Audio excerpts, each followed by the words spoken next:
Selamat siang para netizen dimanapun kita berada. Salam inspirasi bagi kita semua. Wow, sangat menarik ternyata ya. Ternyata mungkin ya PKB akan disingkirkan, atau Muhaimin akan disingkirkan, atau Legowo menerima ini semua. Bisa jadi seperti itu begitu.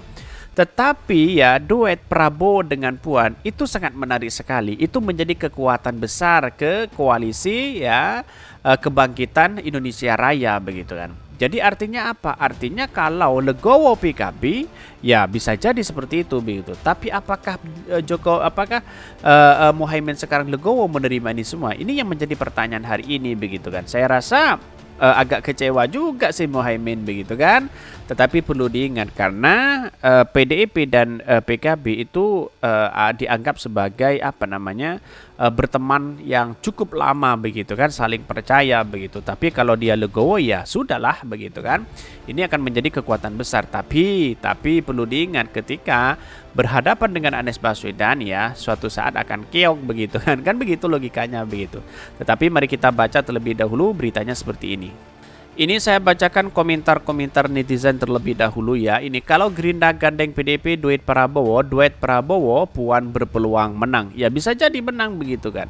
Karena pada hakikatnya ya satu ya PDIP menjadi kekuatan besar di situ begitu. Terus kemudian Prabowo juga menjadi kekuatan terbesar. Tapi di satu sisi lawannya ya seperti Anies Baswedan juga kuat sekali begitu. Lah Caimin dan Yusril Piemin. Ya itulah politik hari ini begitu. Ingat enggak? Perlu dulu ada jargon Mega Pro, Mega Prabowo. Kalah. Ini pemilihan presiden bukan pemilihan partai. Enggak ngaruh koalisi PDIP dan Gerindra serta PKB. Lihat elektabilitasnya paslon membela membel kedua. Saya yakin begini, kalau PDIP masuk menjadi wakilnya Prabowo, lalu kemudian Muhaimin Legowo ya itu sudah maju dalam satu tiket untuk pilpres antara Prabowo dan Puan.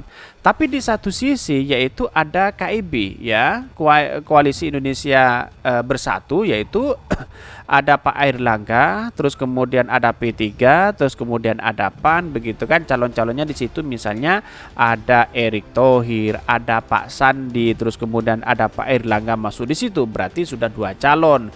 Lah dua calon inilah yang kemudian KIB atau KIR itu di putaran pertama mungkin menjadi lawan ya, di putaran pertama menjadi lawan. Terus kemudian di putaran kedua dia akan menjadi kawan begitu kan.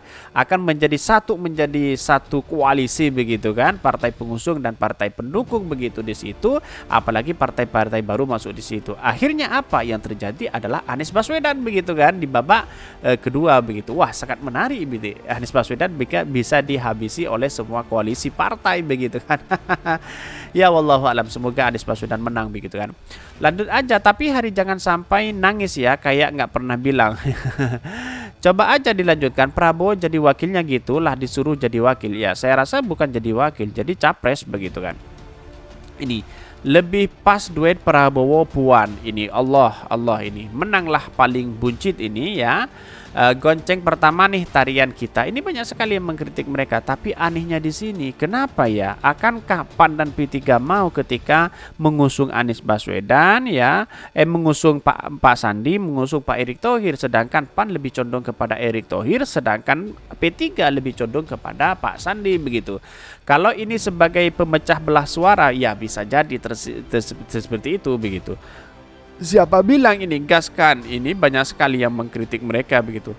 Apapun partainya, siapapun capres cawapresnya, siapapun pemilihnya, yang menentukan menang kalah adalah kardus bergembok besi. Ya itulah muncul spekulasi hari ini itu. Ada benarnya juga begitu kalau kita amati begitu kan. Ya tunggu tanggal mainnya aja seperti apa begitu kan. Ini ya, saya salah satu fans berat dari pendukung Pak Prabowo, tokoh idola, dan saya yakin beliau bisa jadi pemimpin yang hebat, membawa kemajuan bagi bangsa. Tapi lihat duet sama Puan ya ogah pilih beliau. Bagi saya putih tetap putih dan hitam tetap hitam. Inilah contoh sejati begitu kan. Tetapi perlu diingat demokrasi kita berputar begitu. Sekarang menjadi lawan, besok menjadi kawan. Kira-kira seperti itu begitu. Tapi mari kita baca terlebih dahulu beritanya seperti ini. Ini beritanya, ini agak menarik juga ya.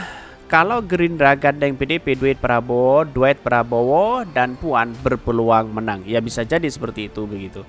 Dikutip dari Gelora, peluang bergabungnya PDIP Perjuangan dengan Partai Gerindra semakin membuka kesempatan bagi Puan Maharani bertarung dalam pemilihan presiden di 2024. Selain sudah mengantongi tiket Pilpres alias memenuhi syarat presidensial threshold 20%, duet Prabowo Subianto dengan Puan Maharani yang muncul dari koalisi ini diprediksi meraih kemenangan. Betul begitu. Tapi di satu sisi ya di putaran pertama mungkin ya Anies Baswedan menang, Prabowo menang begitu kan. Lalu kemudian KIB akan bergabung kemana? Akankah ke Anies Baswedan? Saya kira tidak kepada Anies Baswedan, lebih kepada condong kepada Pak Prabowo begitu kan. Pengamat politik di Universitas Isa Unggul Jamiluddin Ritonga berpendapat ada dua kemungkinan yang terjadi ketika koalisi Kebangkitan Indonesia Raya atau KIR yang digawang oleh PKB dan Gerindra diperkuat PDIP. Pertama, PKB akan tetap menjadi koalisi Prabowo meski tak dapat jatah cawapres. Lantaran diperkirakan Puan akan menjadi pendamping Prabowo. Kedua, PKB memilih hengkang dari KIR untuk mencari koalisi baru. Akankah dia mampu bergabung ke koalisi yang baru? Jangan-jangan menjadi wakilnya Anies. Ya bisa jadi seperti itu, menjadi wakilnya Anies, lalu kemudian di satu sisi dia mendongkrak elektabilitas dari NU begitu kan. Tapi NU ada sesuatu yang memang tidak semuanya warga Nahdien mendukung PKB kan, seperti itu logikanya begitu kan.